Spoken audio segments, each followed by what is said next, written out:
Let me tell you about a time that I made a doctor at Nebraska Medical Center cry. I'll start with, I am not a professional by any means. I only have a high school diploma. My qualifications is I suffered from a major life illness and forced me to learn a lot about the body. And it became a special interest. Hello, I'm autistic. I had a family member once upon a time who does have lupus, and doctors had concluded that if she lost some weight, this would help with her symptoms. So they proceeded with a stomach bypass surgery. The surgery did not go well. She was springing leaks left and right.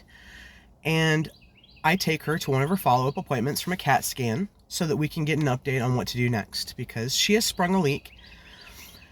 And after waiting in the patient room, her doctor eventually comes in, along with two other people who I'm going to assume are residents because this is a teaching hospital, but they could have been members of her team. And she proceeds to tell me and explain that they're going to have to redo the CAT scan because they didn't put the transparency in, and they can't tell still at this time where the leak is, but they know she's leaking. And they need to do this so that they can put in a stent, and tries to ask me if I understand what she's talking about. Well, that's when I look at her and I said, ma'am, a stent. It's like a drywall patch. You're going to put it in and hopefully the tissue is going to grow up nice and strong over that and stop the leak. If you need me to break it down for you so you know that I know what you're talking about, we could do that all day long. But what I need to know is why you are working harder and not smarter. GM Motors has better operating practices than this hospital.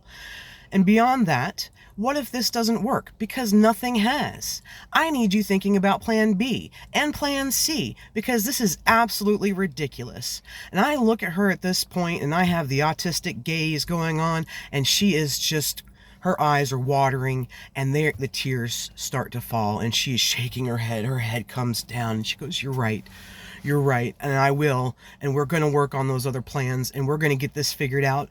But I'm sorry, but we do need to do this next CAT scan. Well, I've got no say in that, so I guess schedule it up. But be better. This is a reminder that medical schools don't grade on A, B, C, D, F. It is a pass or fail scaling, which means there's a lot of D's getting degrees. Do your homework on yourself. Do your homework on your doctors. Go in there with a pop quiz.